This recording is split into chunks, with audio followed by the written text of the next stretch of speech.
Welcome to The Hot Slice. I'm Creative Director Josh Cowan, along with me, Executive Editor Denise Greer, and Editor-in-Chief of Pizza Today, Jeremy White. What's up, guys?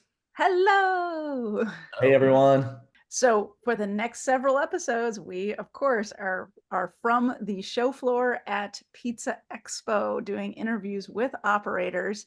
So this is your intro into our continuation of interviews with pizzeria operators at Pizza Expo.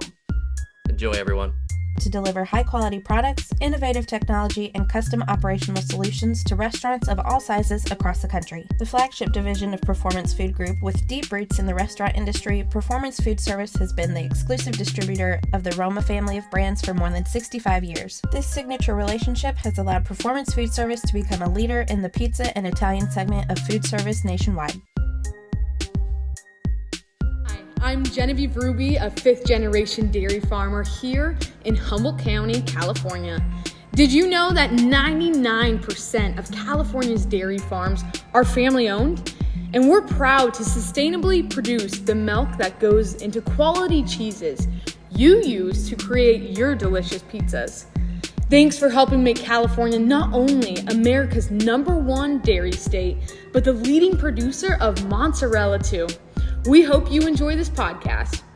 Hey, my name is Sofia. I'm the co-owner of Atlanta Pizza Truck and the founder of Latinos in Pizza. Okay, so first let's talk about your pizza truck. How long have you guys been in business? Okay, we've been in business since 2020. Okay. Started with the pandemic. Oh, so you're a pandemic business. All right. So I feel like the people that have come out of the pandemic are just the most resilient operators, business operators. Right. You know? So where's your business at today versus when the pandemic was happening? Like, where are you guys at? Well, I feel like we started the business and it was kind of like accidental.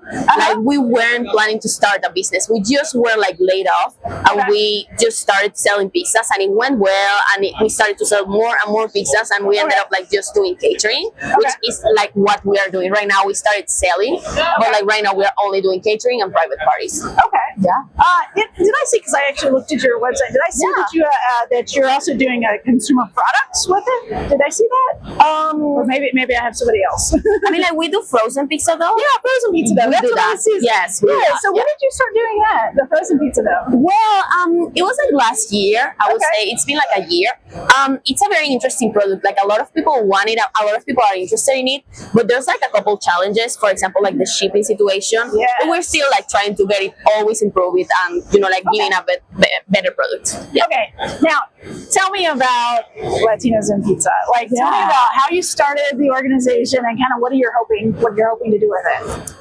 Well, the organization started last year. Actually, it was like about when we were finishing the Pizza Expo. I just saw so many Latinos here and I started to meet people and I felt like there was like a gap in the market because there's so many, people that need this representation that is currently not existing. So I decided to start. I started to do like little interviews for people like maybe in back of the house. They were so excited and they were so happy to see, being represented that I just keep going and I felt like so motivated for them.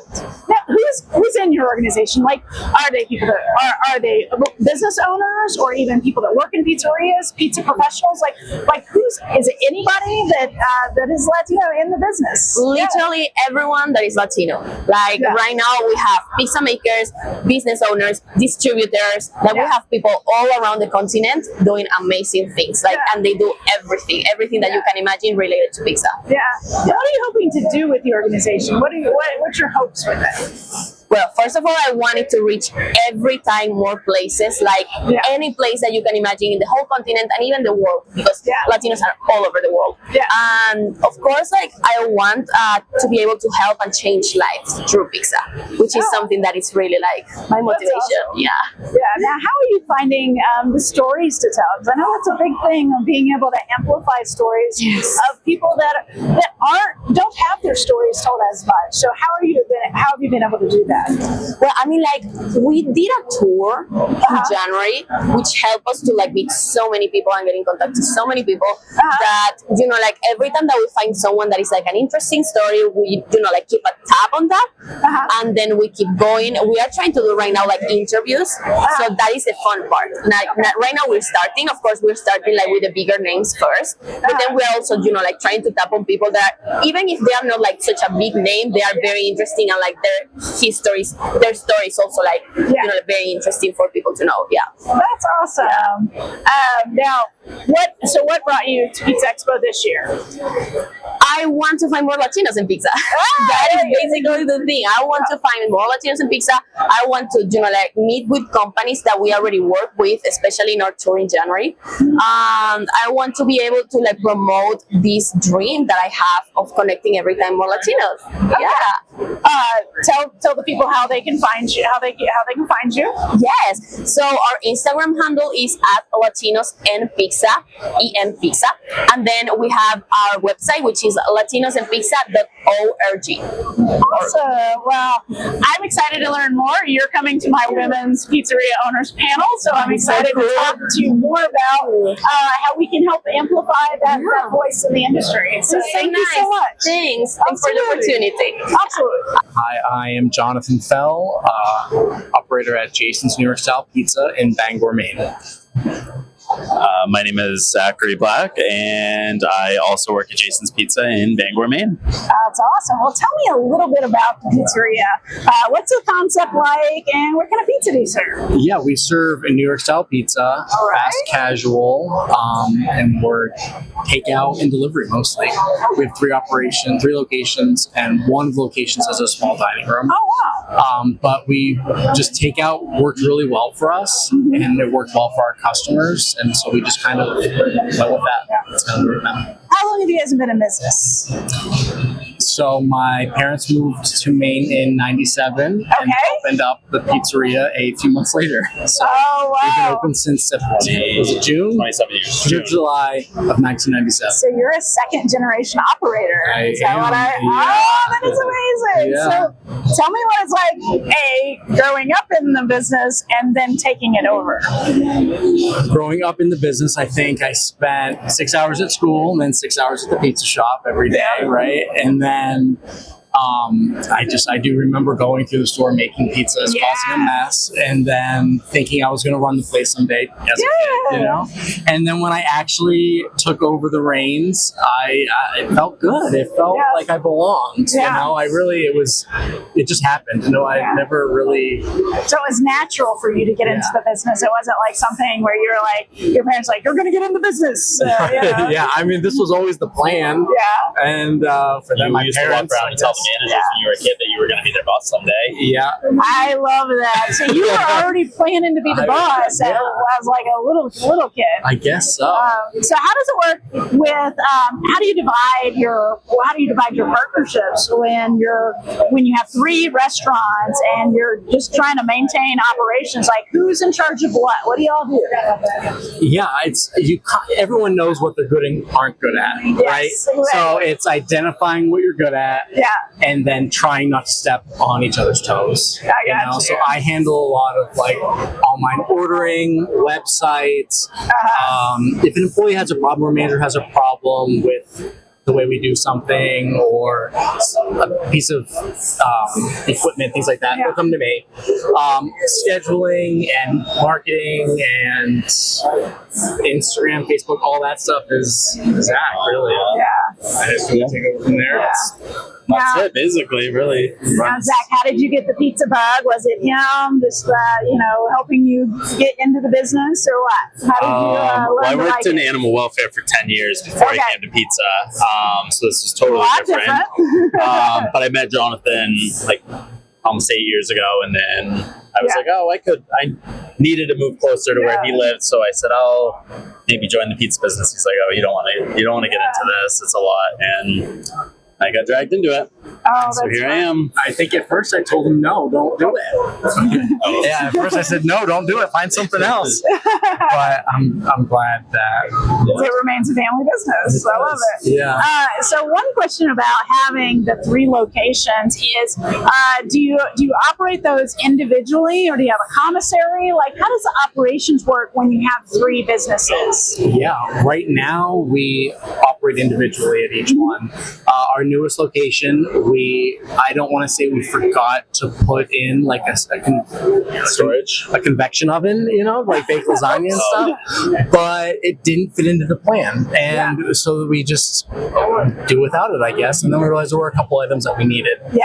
So we make like lasagna, a couple other things at another location and bring those in. Oh, okay. So you operate a commissary out of one of your locations. Yeah, That's yeah, cool. yeah. But for the most part, individual. Yeah, absolutely. Now, what brought you to Pizza Expo, and what are you hoping to achieve here at the show?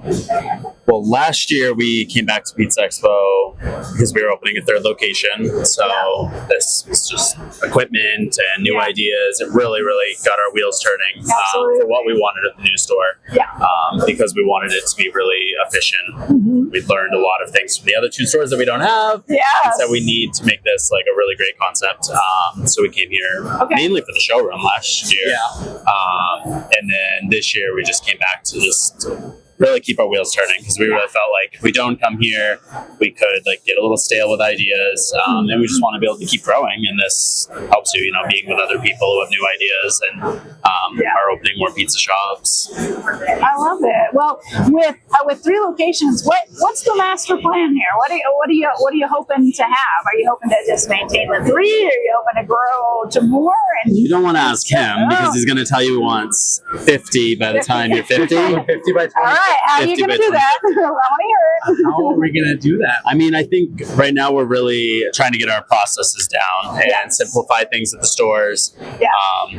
Reminding your parents, because they had 2 for a while and that was a lot, that we can do this. You've just got to trust some people, and that's what we've had to learn how to do the last couple of years, is really trust our employees and promote some people to different roles, because there's only 2 of us. So 2, we could be there. 3, it's like, okay, we can't be in all 3 of them at the same time, and 4, that definitely won't be able to happen. So I love it. my next thing I really want is like our food, but like kind of a warehouse vibe with like taps, local taps, and like area where families could come and like have some green space to like hang out and stuff, because we don't have that right now. And I think our food's good enough for people to come and like sit down and enjoy.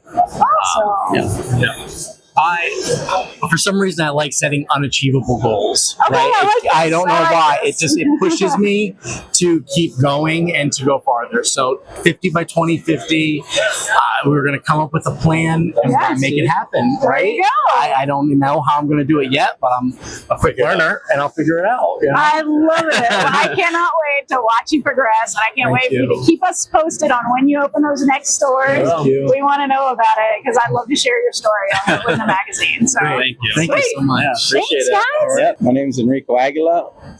Sarah Aguila. We're the owners of Uncle Rico's Pizza in Fort Myers, Florida. All right. So first off, let's talk concept. What kind of concept do you have going down there in South Florida? Old school mom and pop pizzeria. Old school. What's your pizza style? Excuse me? What's your pizza style? My pizza? You call it New York style pizza. New York, But we're in okay. Southwest Florida, so we'll call it Southwest Florida style pizza. So how different is it from New York then? Like, are you, do you change it up a little bit with the dough, or does it still fold like a New York slice? Yeah, you can fold it like a New York slice. The dough recipe is a little bit my style. It changes for time to time. The heat, the humidity, and stuff like that. So I have to change it. But it's made in Southwest Florida. Okay. And did I hear some you had some fame recently? Like, what's going on? What did you have going on? Yeah, I think when was it, in March? No, it was September. September, Washington Post took out an article of the best New York style pizzas in Florida, and we were ranked 3rd. Whoa, congratulations. Thank you so much. So my big question is, how did you use that at the restaurant to increase your customer base? Social media. Social media. I like it. Go for it. And it was actually a customer of ours that brought it to our attention. We didn't even know. Wow. So our customer blasted it on social media and came and brought us a copy of the article. Wow, what a great ambassador for your pizzeria, right? Yeah. Oh, we love our customers. We love our community. And I thought it was a joke. So I had to really go into Washington Post to check it out. I'm like, okay, this is real. This is legit. And as soon as I posted it on their social media, forget it. So what were they highlighting? Like, what did they find about your pizza that they just loved, that they ranked it so high? Like, what did they say about it? They went to all the Google Google, Yelp, and all the That you're ranked really that we're high. ranked really high we're like 4.8s, 4.9s. How'd you do that? How'd you get such a high ranking? The She's food. got it. The food, I like it. Food, the passion, the customer service. I love it. Because, getting a high ranking on those review sites is a very challenging thing. It is. Do you have a strategy with those review sites? Are you constantly on there? Are you checking it? Like, what approach do you take? We like to engage in our social media. We like to engage, and if a customer leaves a review, we'll thank them for it. You're gonna have those customers that leave like a negative review. Yeah. We'll thank them for the review and tell them to give us another chance to make it right. I love that. And- So, you competed yesterday, huh? No, actually, no, I didn't compete. A colleague of ours did. Okay. All right, from Bella Napoli, Vita Angelo. Nice. And we were there to cheer them on. Next year we'll be here. Next year you're gonna compete. I like it. Yeah. We're gonna see your name up in lights. You Right? have it on the record now. He has to compete. There. Hey, it's on the podcast. There you go. Just keep replaying the podcast to him. Yeah, you will. Okay, so what brought you to Pizza Expo, and kind of what are you looking for here at the show? What brought us to Pizza Expo? Well, I've been doing this game for 26 years. Yeah. It's my passion. I love it. And Pizza Expo is to get to know what's new in the pizza world, new pizza men and pizza women, Yeah. and what they offer to the game.